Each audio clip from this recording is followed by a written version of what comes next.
Welcome to the Cokesbury Student Ministry Show. All of us at the same time. Are you going to count like 1, 2, yeah. I'll do the 3 and then the silent 2 and 1. 3.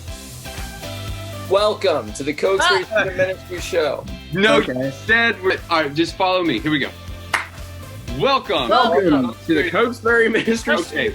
We all need to be the same distance. Yeah, try your faces the same size. 3, 2, 1. Welcome to the Student Ministry Show. Student Ministry Show. This or something. I think Josh froze. No, I didn't breathe. I didn't breathe. 3, 2. Welcome to the Cokesbury Student Ministry Show. Nailed it. That was actually really good. It's amazing. I'd hate to be the negative one, but none of these are good. I mean, maybe Kirk can edit something together, but I don't think so. No, this is awful.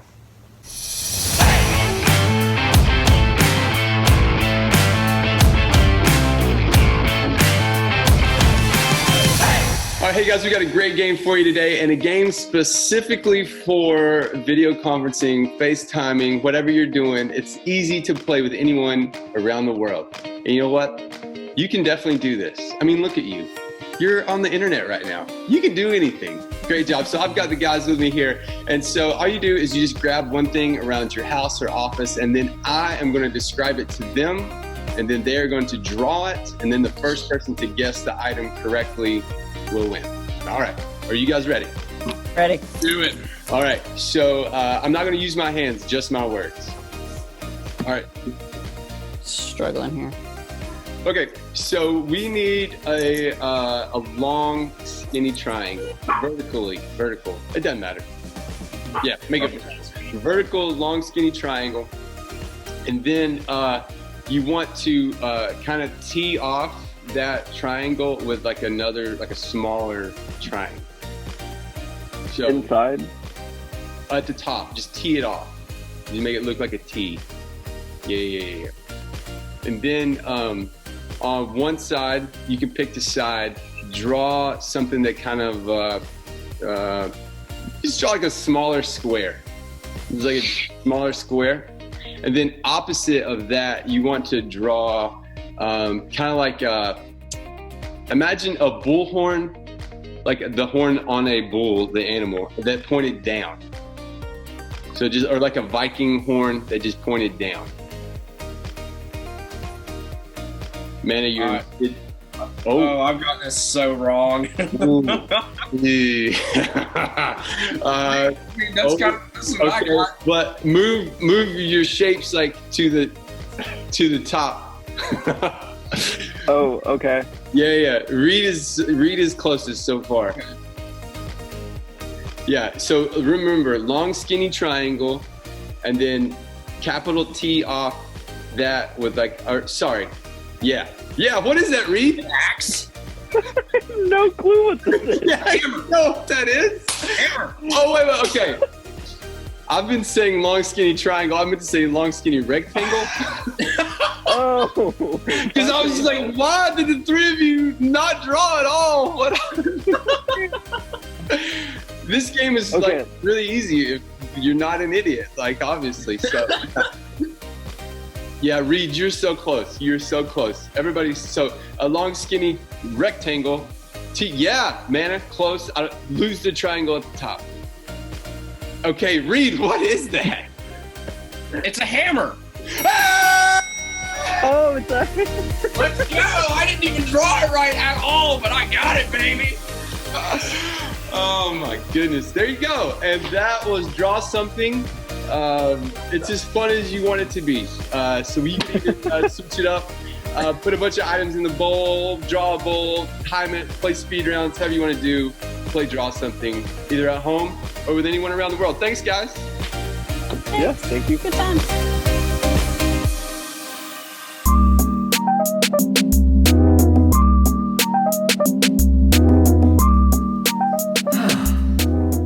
Oh, hey there. Welcome to Reed Recommends, where I take questions, suggestions, recommendations from the audience, and I just tell you my opinions on them. Let's just dive right in. Parks and Rec or The Office? I'm I'm going with The Office. Sweet or unsweet tea? Are you kidding? I'm from Tennessee. PS4 or Xbox One? I've never played either, but I remember loving the PS2 back in the Stone Age. Toilet paper? Over or under? I'm going over. Outer space versus the deep ocean? I've seen way too many sci-fi movies. I'm going deep ocean. Favorite item to juggle? Torches were always my favorite. Facial hairstyles? As you can tell, I'm a big mustache guy, but if you aren't going with mustache, try some mutton chops. How to dress in Knoxville? Well, you gotta wake up and be prepared for hail, sleet, snow, everything imaginable, and be prepared for it to be sunny from 2 to 4, no matter what. So all that in the course of one day. Best movie for quarantine? Have you seen Paddington 2? Ways to entertain a toddler? I don't know. I don't think I'll know for a while. Maybe ever. Maybe ever. Who knows? Who knows? Favorite midnight snack? I love cold pizza. Don't you dare heat it up. Ways to eat a potato? Twice baked. Pizza toppings? I love pepperoni. A little less conventional one. Spinach. One of my favorites. Best song for quarantine? Lauren Daigle? No, it's not a song, but she's fantastic. Peanut butter and jelly. Spread on both sides or on one side? I didn't even know this was an issue. It doesn't seem controversial to me at all. If you're spreading on different or on the same side, I don't know what you're doing. iPhone versus Android, I'm going iPhone. Thank you all so much for joining in and Reed Recommends. Catch you later.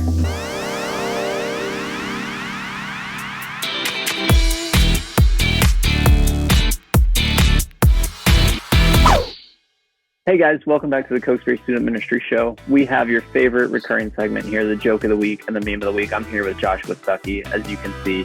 And to kick things off, I have a joke for you guys. Why don't lobsters share?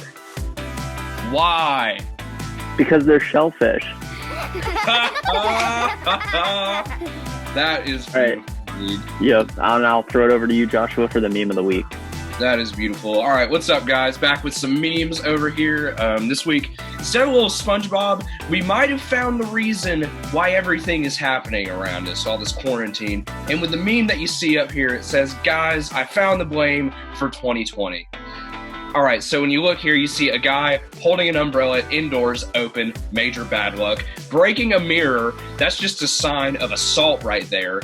And then a black cat walking across the screen, ooh, that's like major oof right there.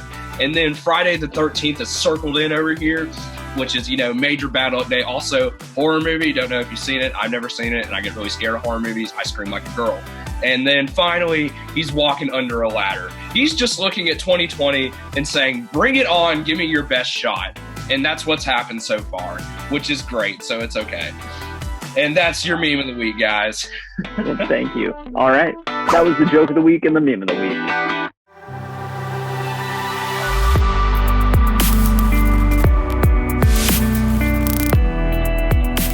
Hey, what's up, guys? Man, things keep changing, right? So today I'm by myself, but we want to thank you for sticking around. Thank you for tuning in and just joining us during this season as we just kind of figure this stuff out together. But man, it just seems like there's a lot of fear going around right now, and I'm reminded of one of the craziest experiences of my life. So my parents would save up, and we would do like a really big family vacation. When I was in kindergarten, 4th, and 8th grade, we went on a cruise. And so when I was in 8th grade, my dad and I decided that it would be really fun to ride a jet ski in the ocean. We had never done, neither one of us had ever done it before. So we were pumped. We get our life jackets on, we get fitted, we get the jet ski, it's out in the ocean. It's kind of a shady deal, but hey, let's have some fun, right? So we get out there, we're zooming around. Neither of us, again, have ever been on a jet ski. And we thought that it would just kind of operate like a car, like you would just turn it and it would go that direction. And it is not that way because it's like a V-shaped thing and you have to actually lean with the turns. So the first turn comes and we have been just kind of going in straight lines. And the first big turn comes and my dad turns and I immediately lean the opposite way because that's just what came naturally to me. Long story short, I'm in the ocean. I come up for air. I look, the boat is upside down, the jet ski is upside down, and my dad is on the other side, and I immediately began to freak out.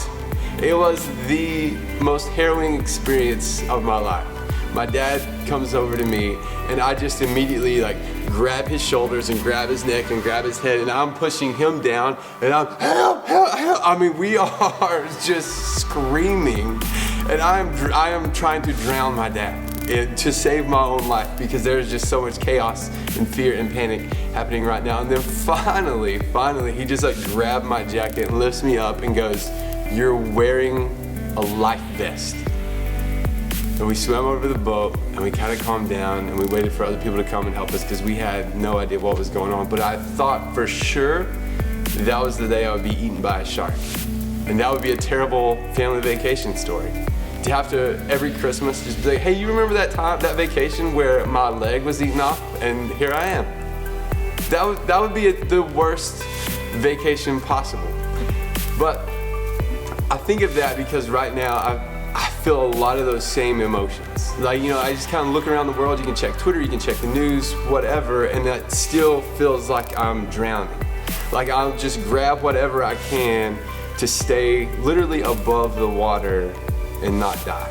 It just, there's these emotions and this fearfulness that just kind of overwhelms me. And I go back to that time when I was in 8th grade where I knew how to swim. I, was wearing protective gear. I was with someone that was not gonna let me go down, but I just freaked out because there was so much unknown and so much new and just so much chaos going around me. And that feels a lot like 2020 right now. But fear, it can do a lot of stuff. And we're not just limited to the coronavirus or COVID-19 or whatever you're calling it, but we constantly live with this fear of rejection, of that people aren't going to accept us, that what we do will not be accepted by others. Or we live with this fear of failure, that it's just not going to be good enough, we're not going to measure up, it's just not going to be enough. And for you, I'm sure there is a fear that I have not named that no one else knows about. There's probably a fear that you live with on a daily basis. You're the only person in the world that knows that's going on. But, fear kind of comes, I like to think of fear like attacking in like 3 ways. It can feel like an avalanche where you just kind of get frozen and you just watch it come right at you. Like there's just this wall of snow and you can't do anything about it. You just sit there and you just brace yourself and hope for the best. So fear sometimes feels like an avalanche, and sometimes fear feels like a slingshot where we're just sitting there and then all of a sudden someone just picks us up, flips it, and then there is just damage and chaos going all over the place. Like, fear as in terms of a slingshot is kind of like, day 9 of quarantine when you're whoever you're living with, mom, dad, whoever just says something and you're just like, "You go to your room, you should," that's kind of like fear in a slingshot, is you're just afraid of the unknown and what's going on. It just snaps. And then fear can behave like a wall. Like it just begins to isolate. Maybe you are living in fear enough so you put up this wall to kind of separate yourself or protect yourself in most cases from something that's going on. Next thing you know, you're completely isolated because fear has taken over and fear has put up boundaries between you and maybe the people you love or the relationships that you have or the things that are healthy for you. So we can read in Psalm 55, it's great in times like these to turn to the Bible and see what that says. And so in Psalm 55, David writes, "My heart is in anguish within me. The terrors of death have fallen on me. Fear and trembling have beset me. Horror has overwhelmed me. I said, oh, that I had the wings of a dove. I would fly away and be at rest. I would flee far away and stay in the desert. I would hurry to my place of shelter, far from the tempest and storm." Number 1, please know that if you are fearful right now, that you're not alone and you're not the first person to experience this. I don't think David wrote Psalm 55 in the year 2020. I think it was a long time ago. But man, how true are these words today? Yeah, I wish I could fly away to a place of safety and rest and escape kind of everything that's going on, but that's not our reality. Right now we have to deal with this and we have to move on. So you're not alone. That's number 1. And another great story of not being alone in a fearful time was in Mark 4. Many of you know Many of you know it, that Jesus and the disciples, Jesus has been teaching all day, and there's a crowd on the shore, and he's just like, hey, let's get in the boat and let's just kind of get away from the crowd. So they pedal out. Man, they are just kind of enjoying some peace and a nice lake day. I don't think it was on a pontoon boat, but that's kind of what I imagine. They're just chilling, feet up. Maybe they got their favorite tunes, and they're just like, hey, this is living. And then all of a sudden, Jesus just falls asleep. The disciples, they just keep chilling. And then all of a sudden a storm comes, there are waves, the boat is ravished, it is rocking, they do not know what to do. Jesus in the back, taking a snooze. So these guys, again, are freaking out. They go get Jesus. Jesus, wake up, we don't know what to do, we don't know what to do. And this man, Jesus, just wakes up, and in verse 39, it says, he got up, he rebuked the wind and said to the waves, quiet, be still. And then the wind died down and it was completely calm. He said to his disciples, why are you afraid? Do you still have no faith? They were terrified and asked each other, who is this that even the wind and the waves obey him? See, we're not alone, because even the people that were right with Jesus in times of fearfulness kind of freaked out and lost their minds for a minute and committed to the chaos, and then they just didn't know what to do. Maybe for those disciples, it was like a tidal wave of fear where they just sat there, froze, didn't know what to do, and just hoped for the best. But a few things we need to pull from that. And number one, that fear is normal. Whatever you're feeling right now in regards to fear, it is perfectly normal. Me, you, disciples, Kirk, whoever. I mean, we've all had these fearful moments. So you are perfectly normal, and this is just a very human reaction to be fearful in a time like this. Number two, I would say that God is more powerful than what we fear the most. We see this, that in the middle of a storm, Jesus literally calmed the wind and the waves and said, quiet, be still.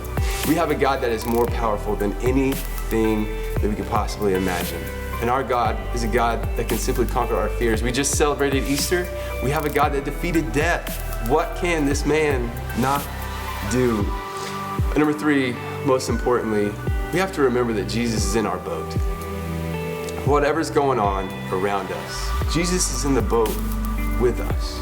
You know, when I was in the ocean, I had several things that were for me. I had a life jacket on, I had a dad, I had, knowledge, I had the physical ability to swim. I had a lot going for me, but I was not in the mood to kind of save my own life. I was just allowing fear to control what was happening. I had forgotten in a lot of ways that Jesus was in the boat. And see, that's the big difference. When we allow fear to come in and kind of control and kind of drive what's going on, then anguish takes place, terror takes place. We can lead to anger, to depression, to all these negative things because we allow fear to take control.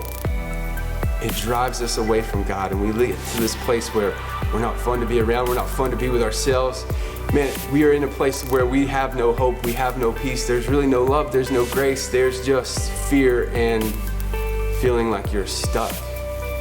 But if we remember that Jesus is in our boat, that we have a lot going with us, that God is for us, then we don't allow fear to take control. We allow fear to actually push us closer to God. We can trust in Him. We can wake up and read our Bible and read these stories to remember that God, you are for me, that even in uncertain times, you already know because you have defeated death and you just want to be with us.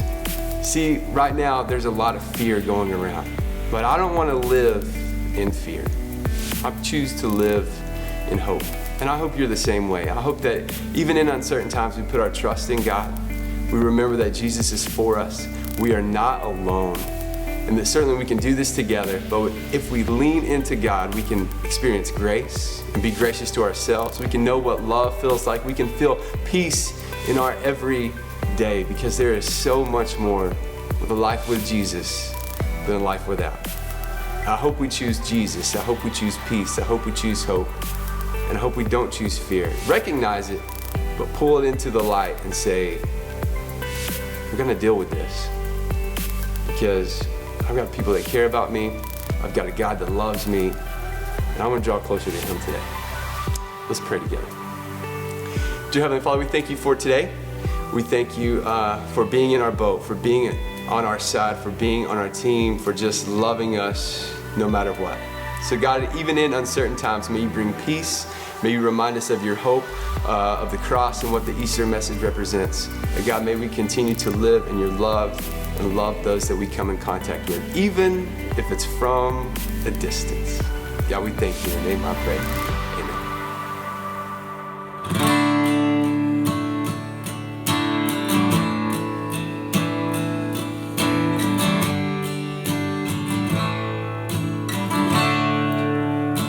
How great the chasm that lay between us, how high the mountain I could not climb. In desperation I turned to heaven and spoke your name into the night. And through the darkness, your loving kindness tore through the shadows of my soul. The work is finished, the end is written. Jesus Christ, my living hope.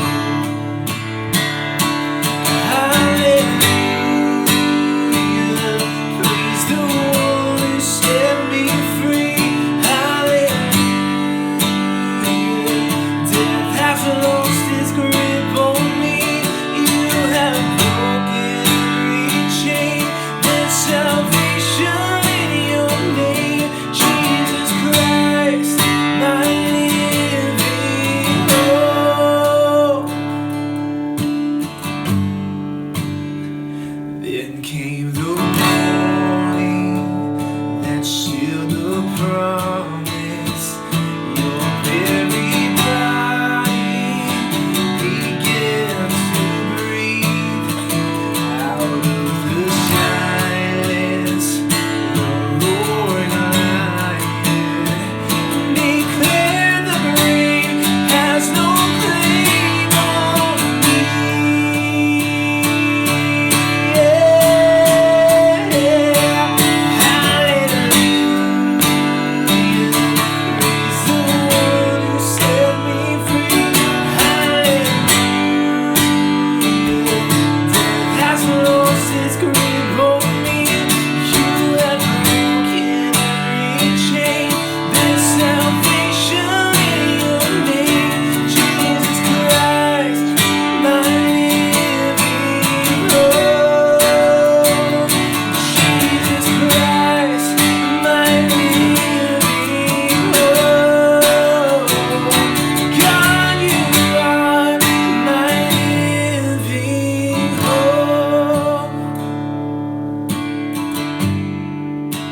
Again, we want to thank you for being here, for watching, and for joining us. And I want to thank Kirk for a great song. And man, what a wonderful song and a message for this time. That even in uncertain days, in fearful moments, that we have a living hope.